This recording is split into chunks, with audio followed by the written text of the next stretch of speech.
आज मैं आपके साथ डिस्कस करूंगी कि नोट मेकिंग कैसे की जाती है। रही बात प्रीलिम्स, मेंस या इंटरव्यू, तीनों स्टेजेस में जो नोट मेकिंग है उसका काफ़ी रोल है। बिकॉज़ अगर आप नोट मेकिंग करते हैं तो एंड स्टेज पे रिवाइज़ करनी चीज़ें बहुत ईजी हो जाती हैं। अब ये चॉइस रहता है कि आप ऑनलाइन नोट मेकिंग करें या ऑफलाइन, ये आपकी कन्वीनियंस और कंफर्ट के ऊपर है। बट रिकमेंडेड रहता है कि आप ऑनलाइन करें so that it is easier कि आप उससे एडिट कर सकें, ऐड ऑन कर सकते हैं, या जो भी आपको डिलीट करना है वो आप कर सकते हैं। तो सेपरेट फाइल्स बनाएं या सेपरेट नोटबुक्स बनाएं हर पेपर की, GS 1, 2, 3, 4, या फिर ऐसा भी कर सकते हैं कि GS 1 में जितने भी सब ब्रॉड हेडिंग्स हैं, चाहे वो हिस्ट्री है, ज्योग्राफी है, सोशल इश्यूज़ हैं, उनकी सेपरेट नोटबुक्स बनाएं।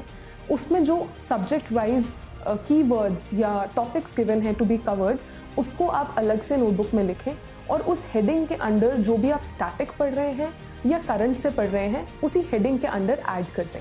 जब आप ऐसा करते हैं तो आपकी चीज़ें काफ़ी ज़्यादा कंडेंस होके आपको बहुत एनरिचिंग मटेरियल मिल जाता है जब आप रिवाइज करना शुरू करते हैं। ध्यान में रहे कि जब आप नोट्स बनाते हैं तो पहली रीडिंग में नोट्स ना बनाएं। जब आप पहली रीडिंग में नोट्स बनाते हैं तो सब कुछ इंपॉर्टेंट लगता है और फिर कई बार पूरी नोटबुक में हम जो भी आप सोर्स पढ़ रहे हैं वो सेम लिख देते हैं। तो सेकेंड या थर्ड रीडिंग में आप नोट्स बनाएं ताकि आपको पता चल जाए कि क्रिस्प नोट्स कैसे बनाने हैं और जो इंपॉर्टेंट डिटेल्स है सिर्फ वही आप नोटबुक में नोट डाउन करें ताकि आपके नोट्स रेपिटेटिव ना हो। तो नोटबुक सेपरेट करें, स्टैटिक और करंट सेम जगह पे आप नोट्स बनाएं। अगर कोई कोचिंग इंस्टीट्यूट ज्वाइन किया है तो जो वो आपको नोट्स दे रहे हैं उसमें आप करंट के नोट्स या और कहीं सोर्स से जब आप पढ़ते हैं तो उसी मटेरियल में वहीं ऐड कर लें।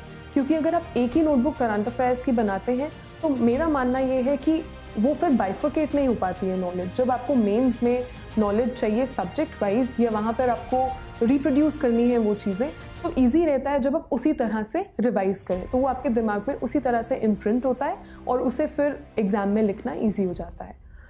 और उसके अलावा मैंने स्कीम्स के लिए, गवर्नमेंट स्कीम्स के लिए एक अलग नोटबुक प्रिपेयर करी थी, जिससे क्या होता है कि स्कीम्स हर आंसर में आपको बहुत हेल्प करती हैं। अगर आपको कंक्लूजन में गवर्नमेंट स्कीम देनी है या किसी गवर्नमेंट स्कीम के बारे में स्पेसिफिकली पूछा है, उसके लूप होल्स बताने हैं या इम्प्रूवमेंट्स बतानी है, तो स्कीम्स कम हैंडी। तो उसके लिए मैंने एक अलग नोटबुक प्रिपेयर करी थी। It is up to you कि अगर आप सोशल स्कीम्स को सोसाइटी में डालना चाहते हैं, इकोनॉमिक स्कीम्स को इकोनॉमी में डालना चाहते हैं, जैसे भी आपको कन्वीनियंट लगे। लेकिन ये ध्यान में रखें कि नोट मेकिंग करना बहुत एसेंशियल है, क्योंकि एंड में जब आप रिवाइज करते हैं मटेरियल तो नोट्स ही आप रिवाइज कर पाएंगे, ओरिजिनल सोर्स को रिवाइज करना पॉसिबल नहीं होता है। I hope it helps you. All the very best. धन्यवाद।